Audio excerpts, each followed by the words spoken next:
Good afternoon and welcome to yet another exciting edition of Plank of the Week. It's been so successful that we've had to rope in some real experts on plankery this week, and I have to say I'm delighted to introduce live from Frinton-on-Sea Mr. James Max, talk radio legend, and also Georgie Frost, not quite Frinton-on-Sea but sort of West London-ish, another talk radio legend as well. Welcome to both of you, and thank you so much for sparing some time for this, guys. Thank you very much indeed for inviting. Let's get straight to it though, Georgie. Who's your first plank of the week? First up is Ed Davey, the acting Liberal Democrat leader. Yes. Whatever you think of Nigel Farage's politics, I do not like a snitch. So the story being that Ed Davey basically reported Nigel Farage to Kent police because Nigel Farage had been in the US. He was supposed to quarantine for 14 days. By the way, quarantine rules change on the 10th of July. They do not change for the US. Nigel Farage says, I tested negative. That doesn't matter either. But my point being, why call someone out on Twitter? Why call the police? Has the acting Liberal Democrat leader not got something better to do? Why not pick up the phone, be a decent human being and say, Nigel, I could be wrong here, but I think you might need to self-quarantine or self-isolate for 14 days. Have you? I assume Ed Davey wants to be leader of the country at some stage, whether he will or not is neither here nor there. Would I want to vote for someone who's a snitch? And this for me is a wider issue in terms of lockdown, is how concerned I've become, I suppose, about the erosion of civil liberties. This idea, if you remember right at the start, that we had an app and a phone number you could call up to shop your neighbours that weren't doing the right thing. Look, don't get me wrong. We need to do the right thing. I'm not suggesting that's not an issue, but we also do not need to go back to Stalinist kind of Russia shopping our neighbours attitude. So come on, just pick up the phone, be a decent human being and don't snitch. I think, to be honest, if I got a phone call from Ed Davey, James, telling me that I hadn't done the right thing, I'd be tempted to give him a piece of my mind. This is one of the things I think that people get really hacked off about when it comes to our politicians, is the hectoring. The hectoring that they do in order to tell us what to do, and then the fact that they're prepared to behave in a way that seems to be somewhat beneath them. So I think that there's something in this. Yes, I do as well. So it means that basically, I think as well, just to make matters worse, Georgie, the police actually did then go and visit Nigel Farage and have a word with him, as if there was any point to that. I mean, if you're going to tell somebody to do something or you're going to threaten them with something, surely the police have got something better to do. That means they've now visited him twice. The first time after he went down to film some illegal migrants coming into Hastings on a dinghy, effectively, which they claimed was not essential travel, to which he batted them away by saying, well, actually, I'm a journalist, I've got a radio show, and I'm down here doing some research. Journalism is key working, as we all know. No, I agree with you. It's a complete waste of police time. Yeah. But they can't do anything else. Ed Davey putting it out on Twitter as, look at me, this political peacocking, means that they've got no other choice. They've got something better to do. I'm confident of it, as we all do. Right. Like I said, to be honest, I'm not sure Ed Davey has got anything better to do, because, he hasn't got anything to do. One would hope. Leading a party of 11. He can't even put out a football team with some substitutes, for heaven's sake. James, who's your number one? The artist formerly known as Prince Harry. Yes. We can only move forward if we acknowledge the past, says Harry, part of an institution that is... look, there are so many things wrong on paper about whether it's the royal family, where they got their money, why they are who they are, where they are, the fact that they're the institution themselves. There are so many things that connect into this. And the fact that you've walked away, by the way, and the only reason that you have a platform is because you took the money that we gave you in order to be as famous as you are, and the however many millions for your wedding and the this and the that and the other. There's so many things wrong with this, that to have somebody talk in this way, particularly when it's part of an institution that is the Commonwealth, which, read into former colony.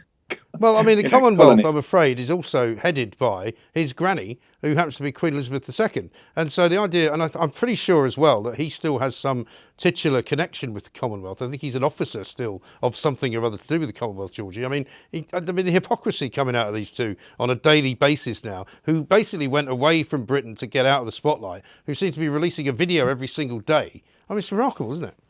Mike, as you know, I'm a big fan of Plank of the Week, and I do think that you should just start, rather than have 3, 3, 3, so 9, just do 10 and put Harry and Meghan. No, honestly, every week we have this, and justifiably so. I'm not questioning that. I just think that this week, James. No, I'm not saying that could be a great one, all in all, but they're a keeper. My first one is going to be lockdowners in general, because I'm sick to death. We, as I say, most people who watch the show here at Talk Radio know that we did a show from a pub, which was very successful. Georgie was one of the great guests that came down. Lawrence Fox was there. Carol Decker came down as well. Russell Quirk. It was a great day out, and it was very, very well organised. It was very civilised. We were overlooking a place called Vinegar Yard, which is a sort of collection of various different outlets for food and drink. People were sitting at alternate tables. People were distancing from each other, but sitting in groups if they knew each other. And the same goes for the pub that I was in. You couldn't go to the bar and order a drink, but you could sit down and have the drink brought to you. And I'm not one of those people, James, that worries about that. I just was really happy to be in a place where you could be brought a pint and you could sit and talk to people who were like-minded or not, and just have a nice time out. And the kind of ridiculousness that we've seen since the weekend, it was almost like an awful lot of these commentators were disappointed that there wasn't more fighting, that there wasn't more punch-ups. The people who actually have enjoyed going out have enjoyed it. And the bottom line is, it's not just about enjoying yourself, it's about propping up an industry that employs an awful lot of people. I couldn't agree more. I think the thing about pubs and the reopening is that we are all relying on people to be able to behave as best we can and to understand what the rules are and try and respect them where possible. So I'm chairman of a tennis club that has a bar, and for the first time in nearly 4 months, the bar was open and we'd taped it up and we had a one-way system. And I have to say, people were incredible. Really, first of all, delighted to be back. Very respectful of our staff and the team who have been on furlough, bring them back, welcoming them back, but also making sure that, getting used to the new system, standing back. We had a system for collecting the glasses, so nobody has to touch anything that we don't have to, and watching and making sure that we're lucky. We've got a lot of space, so people were able to be outside. The weather was pretty good. We had some food going on as well. But I think people were overjoyed to be back. You can have a conversation. You can do this. We put squares down on the grass so that people can, distance themselves if they want to. All of this stuff, it's all there. But you rely on an individual to behave responsibly. And the most important thing is, if you feel ill, just stay at home, please. Yeah. That's kind of what we have to do. Yeah, exactly. I mean, Georgie, we've had 3 pubs in Somerset that have been shut down already because some maniac who seems to have been some kind of super spreader who went from one pub to another, then to an Indian restaurant, then to some kind of a vaping establishment. There will be people who are stupid, but by and large that shows the system's working, doesn't it? Because it means that people have been tracked and traced, the pub's shut down, we move on. You're absolutely right. The fact that they've shut 3 pubs, and I'm sure we will see many more follow suit. They're much more targeted, but the government, and we spoke about this on Saturday, it is a very fine line to tread. Obviously, we need to keep people safe, but we absolutely need to get the economy moving again. And that means getting people out, getting people back to work, and getting people spending. And if we don't do that, well, the future is looking very bleak indeed. And I didn't witness when we went to the pub, and I also went to the pub, obviously only for research purposes, on Sunday as well. And I have to say, everybody was very respectful. I didn't see any of the pictures that we saw that were touted on social media. I've seen far worse. And actually, we've got to remember that football was down, I think, between 50 and 60% of what it would be normally. So this isn't everybody going out going crazy, but this is the first time we were able to go out. It's the first weekend. You would expect people to go out and enjoy themselves. But as James said, absolutely, be sensible. And this is what I've enjoyed about the government. I'm no apologist for the government, but I think they've, by and large, trusted in the great British common sense, unlike a lot of European countries where, for goodness sakes, if you go shopping, police will be even checking your receipts. Thank God we haven't had any of that, and let's hope we don't. I think, by and large, we've done pretty well. Yes, I think so. I mean, I'm going out for dinner on Thursday night, James, for the first time since March, basically, and I'm really looking forward to it. I haven't actually picked my 3 companions yet. I've got one. I'm going with Marta, my producer, and I'm looking for 2 others to come. But it's going to be a really nice night out because I'll just really be into it, and it'll be just, sitting around, getting somebody. I mean, I haven't been served properly a meal in a restaurant, for 3 months. Now, that to me is the equivalent of some kind of solitary confinement, because I used to go out, not a lot, but at least once or twice a week for dinner, and You are excellent at lunch. And we have had a couple of lunches, yes. Mike is a fantastic luncher. He's one of the best. Well, indeed. But you know as well as I do how important the economy, how much the economy needs the hospitality business. Yeah, absolutely. I mean, all I know is that as a result of not going out and various other things that I would normally do, I think I've lost 2 stone. So I'm saved a few quid as well, I should imagine. Coming back. Yeah, well, you'd have saved a few, Bob. Georgie, let's do your second one. What is it? Yep, I'm going to pick working partners. Yes. Who they, you ask? Yes. Well, they're a group that employ and commission writers. And one of those writers, a lady called Gillian Phillip, best-selling children's author. Now, she got in a bit of bother, should we put it that way, because she changed her Twitter handle to add the hashtag I stand with J.K. Rowling. Now, you might remember the Harry Potter author got into a little bit of hot water herself a few weeks back when she made comments about menstruation. There was an article where it said people who menstruate. And she said, where is women? Because I could be wrong as well. I don't know any men that menstruate. I don't know anyone but women. But either way, my opinion doesn't matter on this one.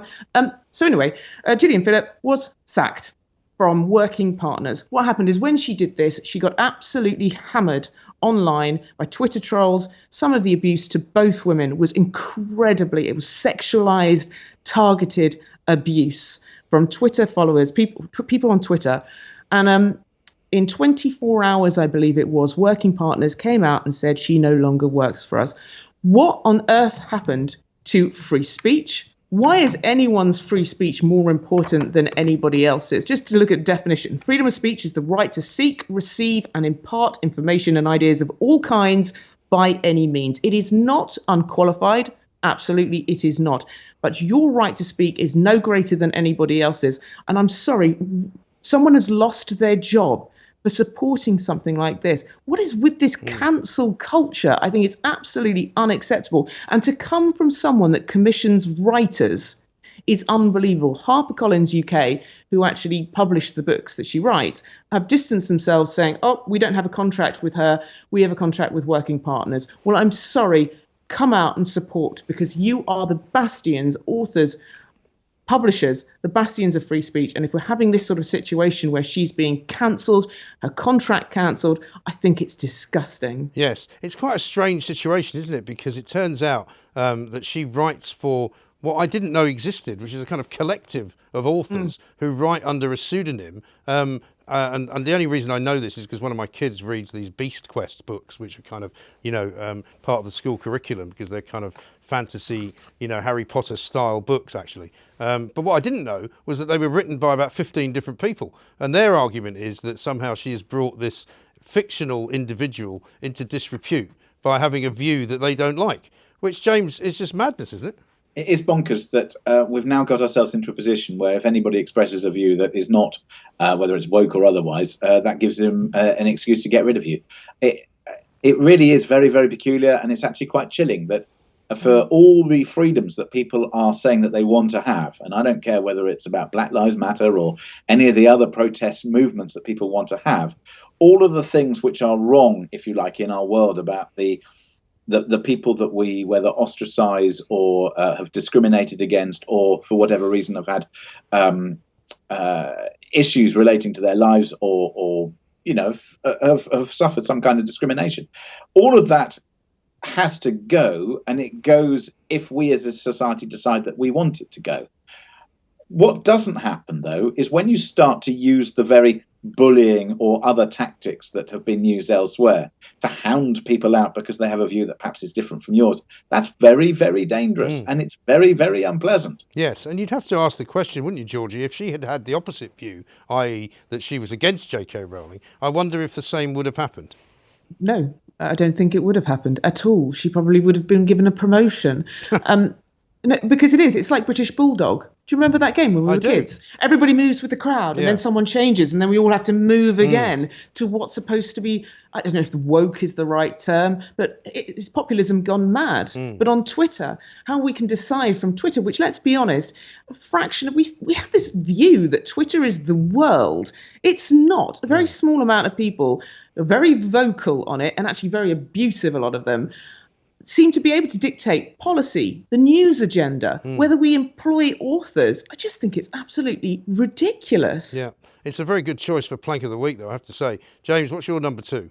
So this is a chap, and I don't know how to pronounce his surname because it's Lipe. Right. Chris Lipe. Would it be Lipe, I would imagine? Yeah. He is of the World English Language Scrabble Players Association. Okay. He says that there is a vigorous debate across the Scrabble community in respect of trouble words. And there are calls to ban 238 offensive words from the game of Scrabble. But if they are words and they are in the English language and dictionary, and there are all sorts of swear words. I mean, as a child, I took great pleasure in being able to drop the C-bomb or something on Scrabble. You know, I'm sorry, they are words. And if you try and erase them from our language in a way that is politically motivated or correct or otherwise, you're going to end up in a terrible, terrible mess. Well, it's much better if people choose not to use them as opposed to trying to ban them. Well, it's a word game, if I'm not mistaken. So a bit difficult to have a word game in which, Georgie, you're not allowed to use certain words, surely. Yeah, this just filters into all of the debate that we're having at the moment, hasn't it? You know, things like Little Britain being banned from BBC iPlayer, statues being brought down, a kind of what is acceptable, what isn't. And I think James used the best word for it earlier. It's chilling, actually. Yeah. Well, I wonder as well. How can you stop me doing a word on Scrabble? Right. There's a thought police involved here. I mean, exactly right. And James, that's the other thing. I mean, you say these are words which appear in a dictionary. I mean, how long before somebody says maybe we should just take these words out of the dictionary? Well, I think that's sort of where certain kinds of discussion are heading. And when you start to try to rewrite history, whether it's about black colonial past, which, of course, you can only learn from history if you know what it is. And I think we've got a real problem where we're trying to, rewrite all these things and apologize for past behaviors and try and say that today, people are only in a position because they've been are discriminated against during their lives, and then you've got a whole generation who are like racking themselves with guilt over the fact that they've got a certain color of skin, or they've been brought up in a certain way, or their parents chose to send them to a certain kind of school, or and it's okay to target people because they're they've got a bit of cash, but it's not okay because they're not. We are in a very big mess. Yes, we certainly are. And I mean, there tends to be quite a few references to this kind of thing over the course of the last few weeks. Plank of the Week has to focus in on quite a lot of this stuff. And I've got one coming up, and I haven't really decided yet whether it should be the BBC for producing so much of this tosh, or whether it should be the individuals concerned, because the BBC puts out, as you know, a great many podcasts. And in fact, they've killed the podcasting market for people like us who would quite like to make some money independently, because they give all their stuff away for free. You pay the licence fee, you get BBC Sounds, but they do a podcast called No Country for Young Women, which stars a couple of women I'd never heard of before, called Dr. Charlotte Lydia Riley, who is an historian apparently, and somebody called Amelia de Moldenberg, who calls herself a journalist, but I'm not quite sure why. They both had this conversation. Apparently there's such a thing as a Karen. I don't know, Georgie, if you know about this, but no, it's apparently, not since reading this story. It's apparently the female version of a gammon. Which to my mind is a racial term, because a gammon is what you would call somebody like James or somebody like me, if you're from the left, because basically a gammon denotes somebody who's white, who is possibly a Brexiteer, possibly right-wing, possibly somebody who you would argue with if you were a lefty, right? And they use this word quite openly and quite freely, as if it's not, and it's a racial term based on the colour of your skin. Right, that's what it is. So there's a thing called a Karen, which I think has come from America, which is supposed to denote reasonably well-off, rather uppity and sort of, although uppity apparently is a word you can't use very much either, white women, usually housewives. Is what I'm not housewife. Well, you're not. But basically, women, 30s, 40s, opinionated women who tend to be, shall we say, not necessarily on the right-hand side of politics, but on what I would call the common sense. Not a lefty. You're not burning your bra. You don't think that feminism is the answer necessarily. You just get on with your life, right? But these two gave this ridiculous kind of comment on white privilege as part of this podcast, and they talked about how basically, what can we do to stop Karens from infesting the world? You know, make them read some books, make them understand that their privilege is because they're white, make them understand that, you know, people of colour need to be treated better and that we need to be sorry for what we've done in the past. I mean, it was just absolute and utter diatribe of nonsense. What I particularly liked about it was that it ran alongside the clip that they put out on social media ran alongside some subtitles, effectively, in which they couldn't spell privilege. They spelt it, and this is coming from the BBC, mind you, Privelage, privilege. And I thought to myself, you know, if you're going to talk about it, you should really know how to spell it. This is a war which is raging, and as we head towards a new Director General of the BBC, and we look into what the BBC is there to do and how it's there to fund itself and all this other stuff, they are straying very often into markets and places that maybe they shouldn't. And also, I do really struggle with their positive agenda on certain subjects. It's not to say that we shouldn't be educated and that there shouldn't be people with all range of views given a platform and able to speak. But I think, as you say, they're using taxpayers' money to create podcasts, which kind of kills the commercial market. They should be doing things that other people can't do because commercially it won't work. Maybe something like this commercially won't work. I don't know. It sounds like a load of old nonsense to me. Well, the trouble with the BBC is they don't care if it doesn't work commercially because they don't have any concern about the money because it's all coming from us.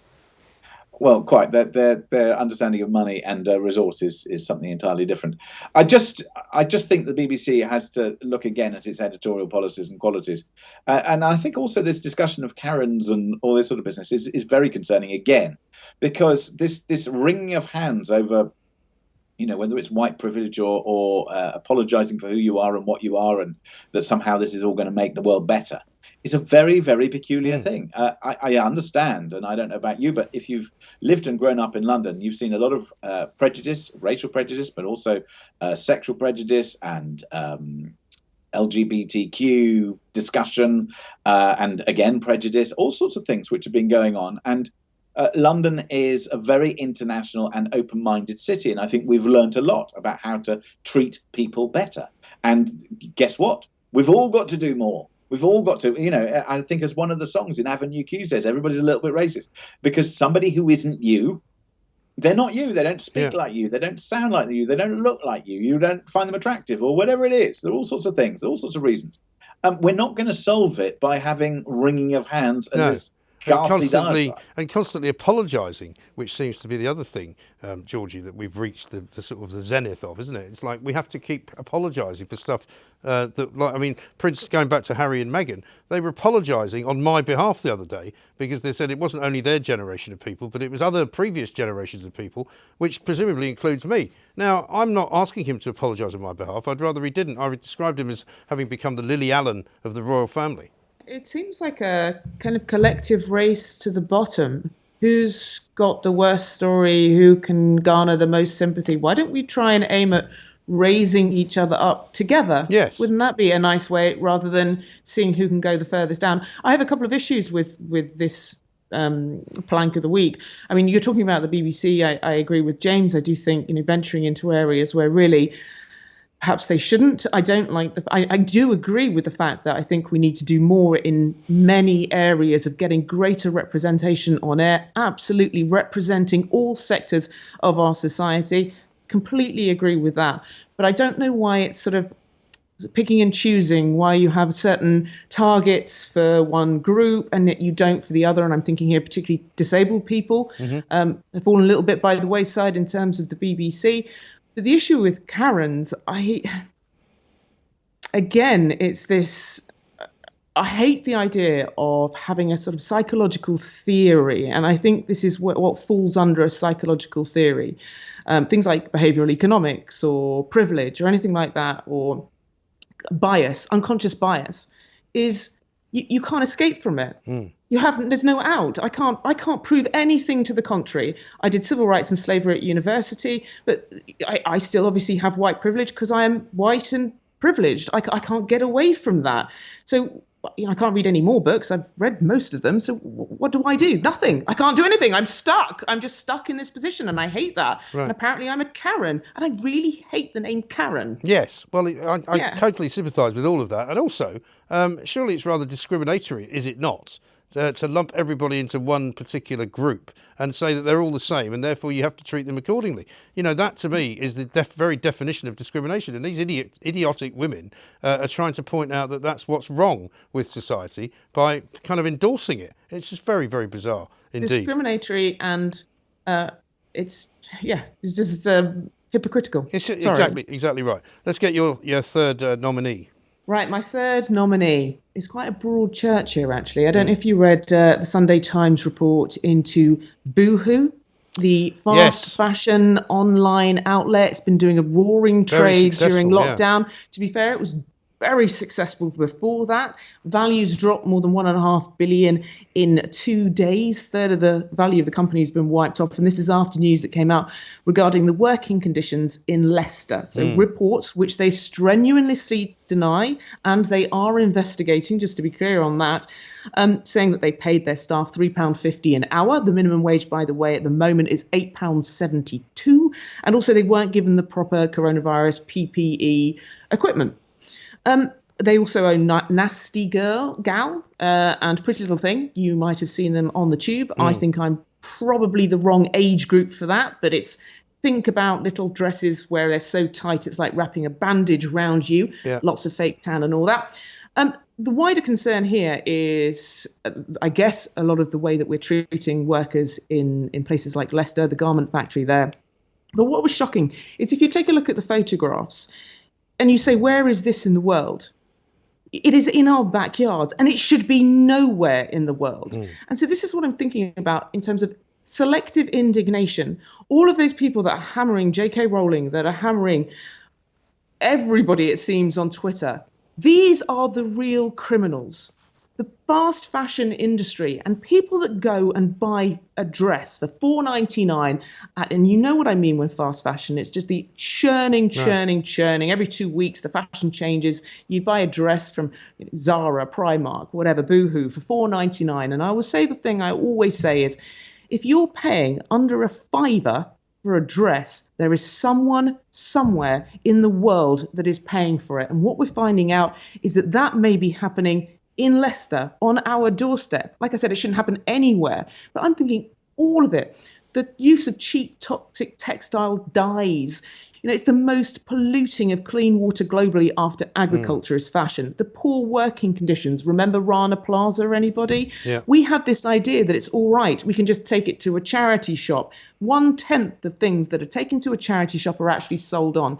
The rest are taken to landfill or taken to poorer countries where they destroy textile industries. So what I would say to everybody who's hammering the likes of J.K. Rowling on Twitter, turn your attention to those people that deserve it. And these are these companies. Yes, I think that's absolutely right. And don't buy the dresses as well. But as you say, I mean, this market is very young. Most of the people who buy these dresses probably will find themselves on a march once in a while. They'll be marching for the Climate Change Brigade or Extinction Rebellion, and they're actually more polluting of the atmosphere because of the stuff that gets made in these factories than me driving around in a Range Rover.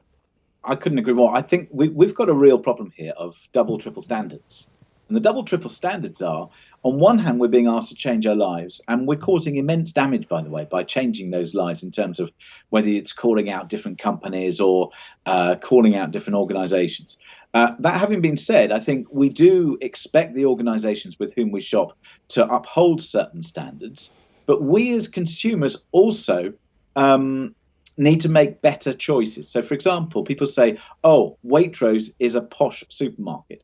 One of the reasons that they charge more for some of their kit than perhaps other supermarkets is the way that they pay their staff and the way that they pay their suppliers. We as consumers need to ask these questions about why is something so cheap? And we as consumers need to make better decisions, more informed decisions to ensure that we are not necessarily living those double standards, and particularly those people, as you say, Mike, those people who are, protesting at this and environment that and Black Lives Matter the other and all the other stuff that we're wringing our hands over. Just look at yourselves and look at the way that you've behaved, and then come and tell us after that. Yes, I think that's absolutely right. What was your final one, James? Oh, well, for my final one, I'd like to go to China. China's ambassador to the UK is a gentleman by the name of Liu Xiaoming. He warned the UK not to interfere after it offered fast-track residency visas to 3 million Hong Kongers in the wake of the new restrictive law. And I find this absolutely extraordinary, really, that, I don't, because China doesn't like being told how to behave. But when Hong Kong was handed back, it came to the end of a lease. And I do understand that the deal was signed. Again, it sort of almost reeks of colonial past. There are all sorts of things. However, there were certain conditions attached. And I do think it's really important when it comes to conditions of international agreement that they are respected. And I think that what we're seeing here is that those agreements are not being respected. And yet we are in a pickle. And we're in a pickle because we've done so much business with China that we kind of wash our hands of the fact that they have a very different attitude to whether it's human rights, the way that people are allowed to protest, free speech, all these other things, combined with the fact that Hong Kong has an enormous amount of money. Why was it agreed that Hong Kong was allowed to have these things? Well, because, at the time, back in 20 years ago when it was handed back, significant businesses, very significant amounts of money and international trade. And of course, the Chinese wanted to keep hold of that currency. Now, of course, the Chinese economy has moved on and become so significant. We've seen slightly different behaviors. But I do think that the words and the way that they are speaking to us as an international nation and partner is pretty unpleasant. And I think that somebody needs to sort out those relationships. Yes. But also, I think we're making the right decision when it comes to 5G and Huawei and whether we should be involved with them. No thanks. Well, his words about the Hong Kong situation came before, I think I'm right in saying, the government basically said, look, we don't want to deal with you on 5G because we don't think that your record on human rights is good enough. They've now said, I think, Georgie, well, if you want to see a hostile China, you're going the right way about it. Well, I'm sorry. I mean, they're already pretty hostile, aren't they? As we're seeing it in Hong Kong. I think it's kind of brave, actually. I think a lot of the talk after Brexit was, we're going to have to kowtow to, a lot of regimes in which just to do business because we don't have the EU anymore. Well, actually, no, there comes a point when we say, well, we don't want to do business with you if you're going to do it that way. And actually, this is one example, I think, with Hong Kong. Yes, there are times in the past when, the British Empire was not at its greatest, and I say that absolutely mildly. However, this is one example when it was handed over that they were strict conditions regarding democracy, and those have been flouted recently. So absolutely. So, it's a country that there are difficult decisions that are going to have to be made going forward when we do business with countries, because as I said there, obviously you want to do it with the best countries, but you also need to make money. And these are going to be difficult decisions to be made. And a hostile China, well, I think America's got examples of that. Fight fire with fire. Yeah, I mean, I think that decision was well made, and I think we'll see it's going to be maybe tricky, but I think it's right to call out Russia and China and Saudi Arabia to say, look, you can't just continue to go around the world doing whatever the hell you like, killing people, poisoning people, and sort of kidnapping people and letting them nobody ever see them again. I'm going to go back to the royal family for my final destination for Plank of the Week, because it has to be Prince Andrew, because you might remember that Prince Andrew gave his Emily Maitlis interview some months ago in which he said, if he was asked whether he would go and talk to the US authorities, he said, well, I'll talk to my legal team, and if they think it's a good idea, then I would be more than happy to go and talk to them. He hasn't gone to talk to them since then, so I can only assume that his legal people have said, we don't think that's a very good idea. Ghislaine Maxwell, who was the sort of the woman with the key to everything, was finally arrested last week in a hideaway in New Hampshire, which is a pretty good place to hide away, actually. I'm still waiting to see the story of how they found her. We now learn this week, James, that she's got a bunch of sex tapes, apparently. God knows what's on them. Presumably she's on a few of them, judging by some of the lurid stories that have come out. But Prince Andrew is still embarrassing his mother. He needs to sort this out. The poor Queen is already dealing with Meghan and Harry and all of that nonsense. He needs to sort out what he's going to do, because sure as fate, if he doesn't go and talk to them, she's going to tell them stuff which he's then going to have to answer for, which is going to end up being probably, at the very least, embarrassing, if not worse. There are so many layers to this story. and of course there's an enormous amount of speculation, and I can only imagine what the movie is going to look like once it's done. Yeah. If there is any truth in those sex tapes and they are released and we find out who, what, when, where, the consequences are just extraordinary, and there must be people, I'm sure, who are rightly so quaking in their boots as a result of that. I think in regard to Prince Andrew, I'm sort of at a loss as to how he could possibly make things any worse, on the basis that his ability to say, I have no recollection of that, is an indication that, yes, it happened, but I'm not going to say so. Right. Until somebody proves or has CCTV to show, oh, yes, that did. Yes, yeah. Well, because he's already claimed that the famous photograph is now doctored, hasn't he? He's basically put that out there that said that, that wasn't me, it's not my hand, I wasn't standing there. I mean, really? There is no smoke without fire. I think this story has a lot more to give. The question, I suppose, is whether Ghislaine Maxwell wants to skewer everybody on her way down, or whether she's going to keep stum. As far as I'm concerned, Prince Andrew has said, I will cooperate with the authorities. There is an element of the US authorities wanting a scalp, and they want to do it in a very public way, and they want to, have their sort of moment in the limelight. And I do think the way the American legal system behaves is verging on appalling. And I can understand why he and his advisors want to steer clear of that. That having been said, it's very clear that he's obfuscating and trying not to get involved. Again, I would love to be, behind those closed doors, having those conversations to him about whatever went on. Well, exactly right. I mean, they can't, Georgie, I don't think they can't make him go there and speak to them. But for me, it's just the longer it goes on, the worse it is for the Queen. And I just, you can't bear for her to have to think about that. No, of course not. But I imagine, I don't know. If only I did know, I'd have a great scoop.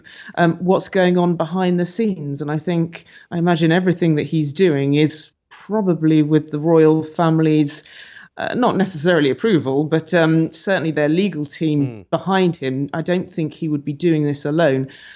But yeah, you would think he would want this over with soon, but I agree with James. I don't think this is going to be over anytime soon. So as distant as he can be from it, I think he'll try and maintain that as the status quo and see how things blow over and whether these tapes and anything more do come out. But this has got legs. It has, I'm afraid. It has got legs. We've now got our 9 choices, right? And it may well be that since nobody nominated Lewis Hamilton, he will probably be carried over from last week. I'll just mention that in passing because he's been in the news now on Plank of the Week for the last 3 weeks. This particular week it was because it was the opening of the Grand Prix, which he didn't win, which came as a big surprise to him, but not to a lot of other people. Let's choose our top 3. So, Georgie, do you want to choose what your favourite one of James's offerings? Just tell us what your 3 are, James. Harry of the Prince variety, or formerly known as Prince. Chris Lippy, the chap from the Scrabble Association, and the China's ambassador to the UK, Liu Xiaoming. I'm going to go for China's ambassador. Very good, very timely. Okay, so James, you want to pick your favourite of my 3, which are the lockdowners in general, Prince Andrew. And just because nobody's heard of these 2 women, I'm going to go with the BBC as the 3rd. I'm going to go for your 2 women and the BBC. Okay, why not? Sounds good. All right, so the BBC and the Chinese ambassador. So let me pick yours, Georgie. Which are your 3 again? Mine are Working Partners for sacking Gillian Phillip, Ed Davey for shopping Nigel Farage, and Fast Fashion with particular emphasis on those who buy it and boohoo. It's got to be Ed Davey because he is the most irritating man, I think, in politics today. And, and he's also useless. This is a guy, by the way, who fasted, if you remember, during Ramadan and put out a ridiculous video of himself fasting. And you're kind of going, why are you fasting for Ramadan? He doesn't fast for any other period of time. He doesn't fast for Lent, as far as we know. He doesn't fast for any of the Rosh Hashanah or any of the Jewish holidays. But he fasts for Ramadan. And you think, well, why are you doing that, Ed? What's that all about? So we have Ed Davey, we have the BBC, and we have the Chinese ambassador. So I'm going to go quickly in there and to say the BBC because I think that's a multi-layered one there. So what make them number 1? It really annoyed all of us, but on lots of different levels. Yes. So I put the 2 ladies. Yes, I could BBC. do that. James, would you concur?